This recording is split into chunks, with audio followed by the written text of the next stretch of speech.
ভাই তুমি যদি মুসলিম ঘরের সন্তান হও তাহলে ফুল ভিডিওটা দেখার জন্য অনুরোধ রইল। ভাই সব জায়গায় মজা করো ঠিক আছে, কিন্তু মসজিদে তারাবি নামাজের সময় কেন মজা করো? তোমাদের কি একবারও বিবেকে বাধা দেয় না? তোমরা কোন জায়গায় এসে বেয়াদবি করতেছো? তোমাদের মনে কি একটু ভয় হয় না যে মসজিদে দুনিয়াবি কথা বলা নিষেধ? সে মসজিদে এক বন্ধু নামাজে দাঁড়ালে আরেক বন্ধু পিছন থেকে টান দিয়ে নামাজ ভেঙে দেও। এইটা কেমন মজা? এটা কেমন বেয়াদবি? আমাকে বুঝাও। রাস্তাঘাটের মজা, খেলার মাঠের মজা আর মসজিদের মজা কি এক? সব জায়গায় মজা করো ঠিক আছে, এজন্য মসজিদে এসে মজা করবা? ভাই এমনি নামাজ পড়ো না, তারপরে একজন নামাজে দাঁড়াইলো আর তুমি তার নামাজটা ভেঙে দিতেছো। ভাই শোনো, নামাজে দাঁড়ানো মানে স্বয়ং আল্লাহর সামনে দাঁড়ানো, আর একজন আল্লাহকে সেজদা দিতেছে, আল্লাহর কাছে মাথা নত করতেছে, আর তুমি ওই সেজদা থেকে টান দিয়ে সরে ফেলতেছো। কিরে ভাই এটা কেমন বেয়াদবি? নিজের ষষ্ঠের সাথে বেয়াদবি করতেছো না তো? ভাই শোনো, সব জায়গায় মজা চলে না, আল্লাহকে ভয় করো। আল্লাহ চাইলে তোমাদেরকে ওই জায়গায় ধ্বংস করে দিতে পারতো, কিন্তু আমাদের মালিক তো রহমান, পরম দয়ালু। মালিক চাই তোমরা পরিবর্তন হও। আচ্ছা আমি মানলাম মসজিদে শয়তানি করছো, মজা করছো,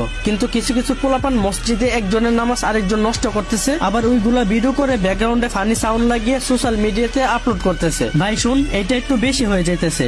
এইগুলা দেখে ভিডিও না বানায় পারলাম না। দেখ ভাই, ইবাদত নিয়ে আবার কিসের মজা? ইসলামকে হাসির পাত্র বানানোর সাহস দিছে কে তোদেরকে? ভাই তোরা যদি ছোট হইতি তাহলে মাইনা নিতাম। 19, 20, 22 বছরের পোলাপান এইগুলা কিভাবে করস? তোদের কি ধর্মীয় শিক্ষার এতই অভাব? সরি ভাই, বলে তুই করে বলে ফেলছি। দেখো ভাই, তোমাদেরকে একটা কথা বলি, ধরো তুমি শয়তানি করে ভিডিওটা আপলোড দিলা,